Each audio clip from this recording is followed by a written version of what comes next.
Hey there, it's JamiroFan 2000, and welcome to another episode of JamiroFan Talks About, where I talk about the 24-year musical history of Jamiroquai and everything Jamiroquai related. Over the years, Jamiroquai isn't necessarily the only band that I've been listening to heavily. There have been a many wide variety of bands that I've been listening to in between every Jamiroquai new album cycle, and I thought I'd highlight a couple of them just in the case of the year 2016. Now, 2016 did see the untimely passings of two of the greatest musical chameleons and geniuses of the craft, Prince and most notably David Bowie. And both of these artists were heavy influences of many artists and many wide genres of music. So I highly recommend that all Jamiroquai fans go and check out their wide open, massive discographies of music when you can. And now in the case of 2016 album releases that reminded me heavily of Jamiroquai, there were a couple standout albums that I do believe deserve a mention.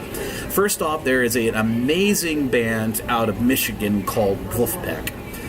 They pretty much are a DIY or do-it-yourself funk band that started up in 2014 and 2013 and primarily released their music through independent self-released albums and kick-started campaigns to raise funds to release albums.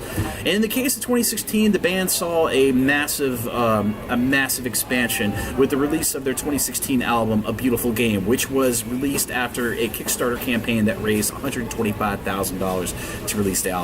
And VULFPECK is one of those bands I think have got a bright future of really filling the funk niche of pop mainstream here in the United States. So be sure to check out VULFPECK. Another recent artist who put out an album that sounded very Jamiroquai-like and is definitely on a upswing on his creativity is R&B artist, pop artist Bruno Mars. Now, many people do detract a little bit for Bruno Mars because his stuff has always been too poppy or very one-hit wonder-ish, but his new album 24 Karat Magic, which was released earlier in November, is an amazing album. It reminds me very much of Michael Jackson's 1977 Sony album debut, Off the Wall, because every song on Bruno Mars' 24 Karat Magic is just encapsulate that early 80s R&B starry-eyed type of musical influence. So check out Bruno Mars when you can. And finally, the other standout album from 2016 that reminded me heavily of Jamiroquai is a R&B artist known as JMSN, or simply spelled JMSN. So it pronounces out as JMSN because there's been a bit of a band naming popularity here in the United States where bands are simply just dropping the vowels out of their band names and just simply initializing by conjugation the name of their band.